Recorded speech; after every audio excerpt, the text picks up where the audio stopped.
Nick curled up on a park bench and pulled at his jacket in an attempt to block the chilling wind.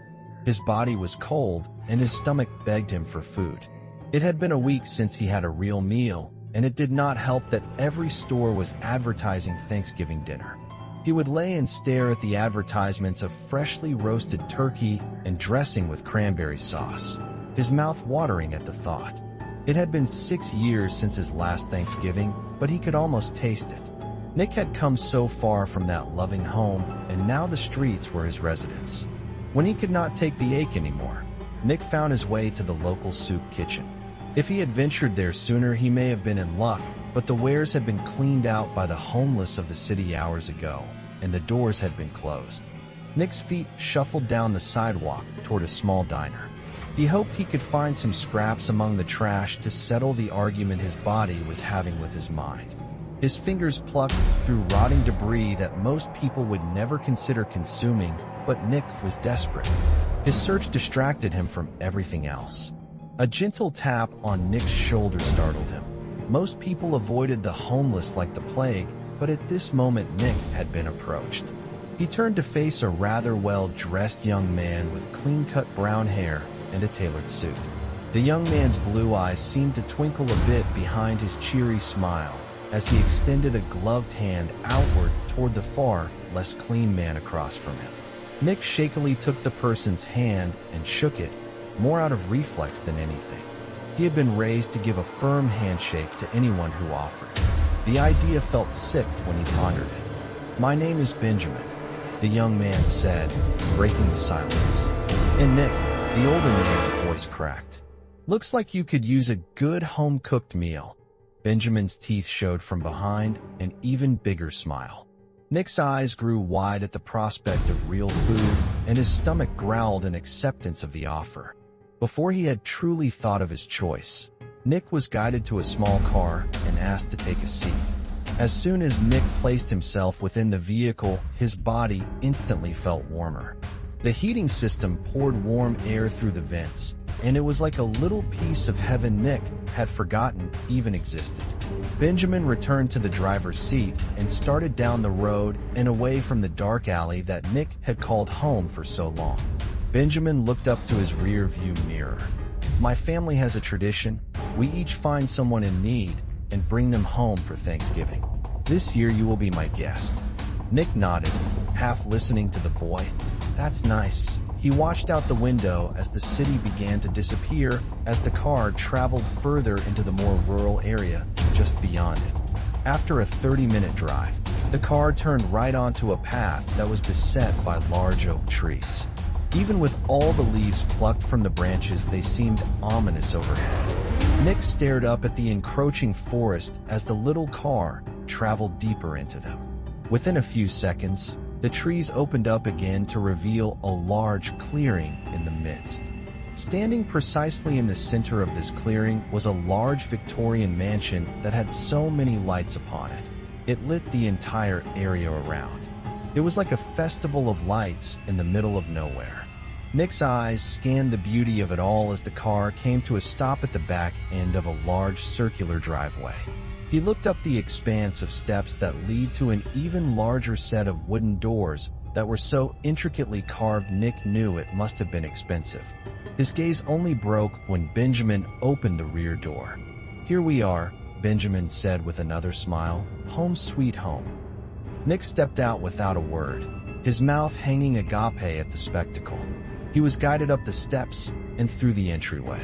He found himself standing in a gigantic foyer with highly polished marble floors. The light from the chandelier above reflected on the stark white surface like stars. A tall gentleman approached Nick and reached for his coat. Nick allowed it to be removed, and the man gently hung the tattered garment in a closet near the front door.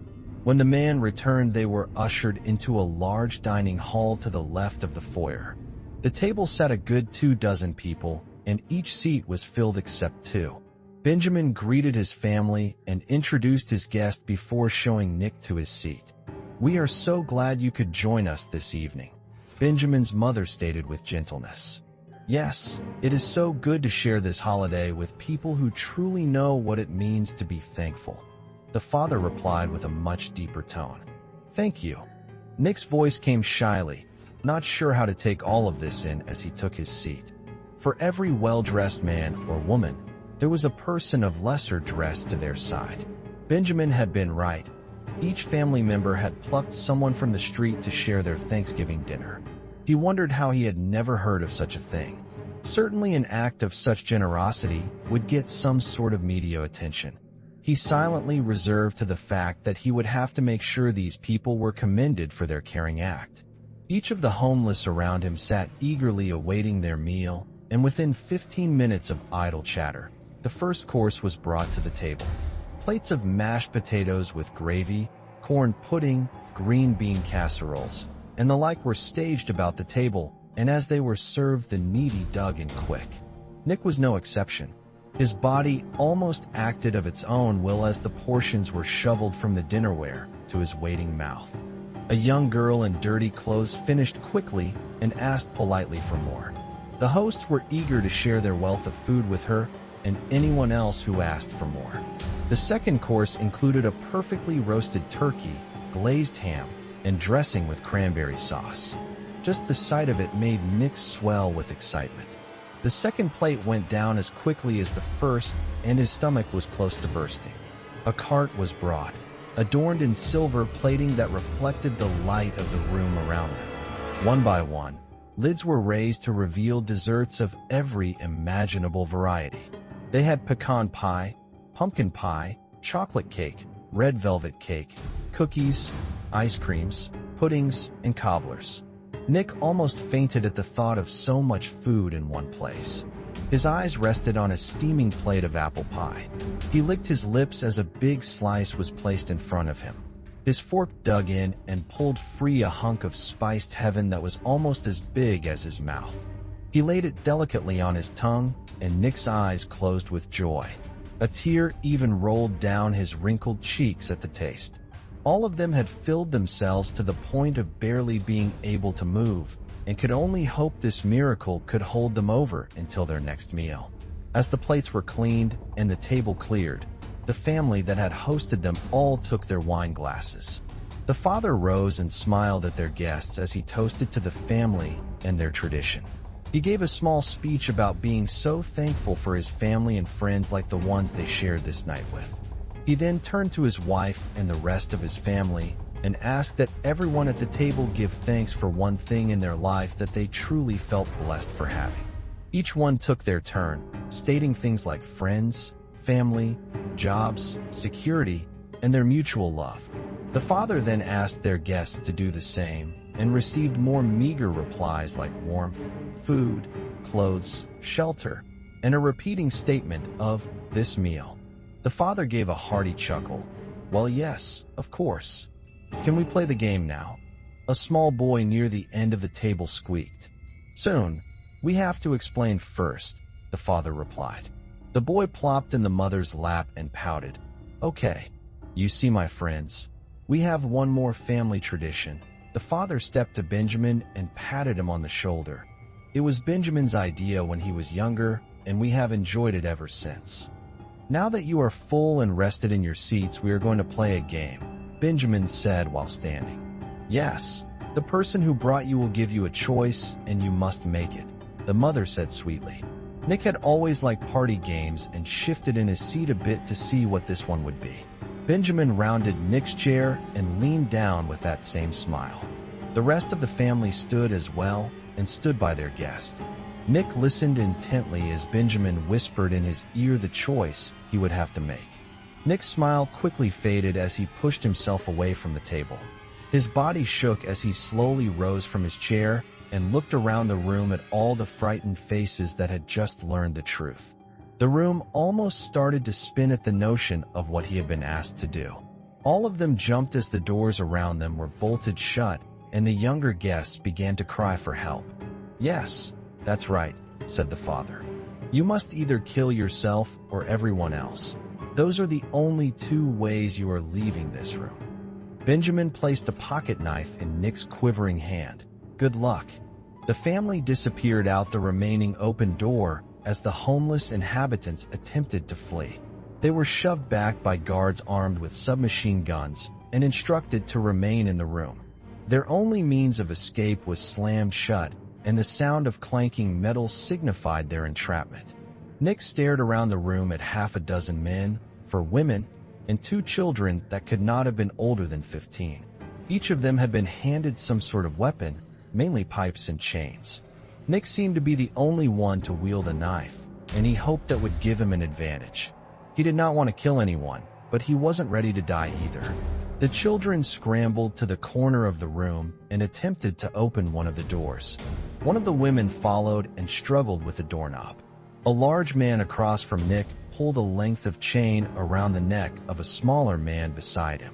The small body lifted from the ground, and a sickening crack echoed in the dining hall a few moments later. The sound caused one of the women to scream. Nick backed up to the wall and watched as a brawl ensued among the remaining men. It was a flurry of punches and swinging weapons. Nick stared in awe of the brutality for a few moments before he felt the broadside of a piece of wood come crashing into his knee. Nick fell to the floor, grasping at his aching joint. One of the men stood over him, ready to strike again, but Nick quickly shoved the knife through his Achilles tendon. The floor was painted red as the man squealed in agony. Nick grabbed the 2x4 and used it to get back to his feet. 2 of the men across the room were on top of the children in the corner, punching them repeatedly in the head. The woman that was with them had attempted to protect them, but her failure left her lying limp with a large gash in her forehead. The entire room had been stained with their misfortune, and the sight left Nick quivering in place. The entire ordeal may have only lasted a few minutes, but to Nick it felt like hours. The 2 women had clawed and scraped at each other before being silenced by a lead pipe to the skull. One of the men had attempted to take his own life by hanging himself from the light above the table, but his weight was too much for it. When the body came crashing down onto the large wooden table, his legs snapped, exposing bone. His wails of agony drew the attention of another man, who simply smothered the screams with his hands. The man on the table struggled for a short time, but when his oxygen ran out, his body fell limp on the table. Then there were only 2 remaining, and Nick broke from his trance to notice the other man circle the table and approach him. Nick gripped the knife tightly within his hands, thinking of what he would be forced to do to survive. The man picked up one of the lead pipes from the floor and began licking his lips like a predator preparing for a meal. Nick leaned on his good leg and kept the knife at his side. The man had not noticed the weapon yet, and that was what Nick hoped for. The man swung the pipe and Nick leaned out to dodge it, losing his balance and falling to the floor. His attacker took another swing, and Nick used his good leg to drop a heel into the man's knee. Nick rolled to the side as he did this, avoiding the falling pipe by inches. The man tumbled to the floor, attempting to grab Nick in his fall. Within seconds, the large man was on top of Nick, squeezing at his throat. Through struggled breaths, Nick fought to break free, but the man's weight was too much. When there was no other option, Nick shoved the knife upward into the man's throat. He forced the blade in repeatedly, and his hand was soon soaked with blood. His attacker continued to grip Nick's throat for a few moments before finally falling on top of him. The warm liquid soaked Nick's clothes, and the feeling was sickening. Salty specks of his remorse coated his cheeks as he shoved the lifeless body off of him. He sat up, sobbing at his actions as the doors unlocked and the family returned. They all clapped enthusiastically for the winner of their grotesque contest. "So, what are you thankful for?" Benjamin said as he approached his champion. Nick turned his eyes to the young man, seeing the smile that he had mistaken for generosity earlier in the night. All of them had been used as pawns, and though they were of the streets, they did not deserve this. Nick used the piece of wood again to get to his feet, still holding the knife. He began hobbling toward the door as the family watched. He did not want to give them the satisfaction of an answer. He simply wanted to leave. He had almost reached the exit when the father stepped in front of him. "We can't just let you leave," the father said, holding his hands up to stop Nick. Nick's eyes grew wide. "But you said." Benjamin slapped Nick on the back. We said the only way you were getting out was if you killed yourself or everyone else in the room." The words hit Nick like a ton of bricks. He had been fooled into playing their little game with no chance of reward. His mind swam with the images of what had transpired within that dining hall with the realization of how pointless it all was. He wished desperately he had never accepted the invitation, but it was too late for that. He had to figure out how to get out of this place. As he contemplated an escape, Benjamin rounded his side, still brandishing that stupid smile. That's when the idea surfaced. He grabbed for Benjamin, sliding an arm around his throat while holding the knife up to it with the other hand. Benjamin struggled while his family screamed for his release. "Now, you're going to let me out of here, or Pretty Boy is joining the rest of them." Nick snarled as Benjamin fought to be free. Nick pressed the blade harder against the young man's skin, drawing a sliver of blood. The family backed away as the two started forward. Nick had to use the boy's weight for support, pain still surging up from his damaged knee. Any resistance from Benjamin only caused Nick to pull tighter. They slowly backed out the door and toward Benjamin's car. When they reached it, Nick demanded the keys, which Benjamin hurriedly freed from his pocket. The family stood at the front steps as Nick leaned back against the car and shoved the young man toward the steps.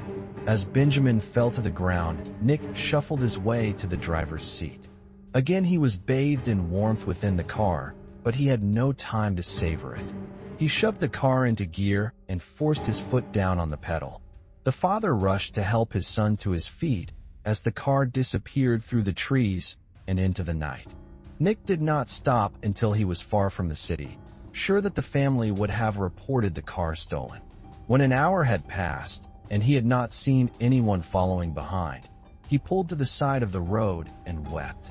The radio had been playing the entire time, but he had not noticed a word coming from it. The announcer broke the music to wish everyone happy Thanksgiving. Nick's eyes turned to the radio as the voice spoke again. "What are you thankful for this year?" Nick whispered into the night, "To be alive." Written by L0CKD 334. Content is available under CC by SA.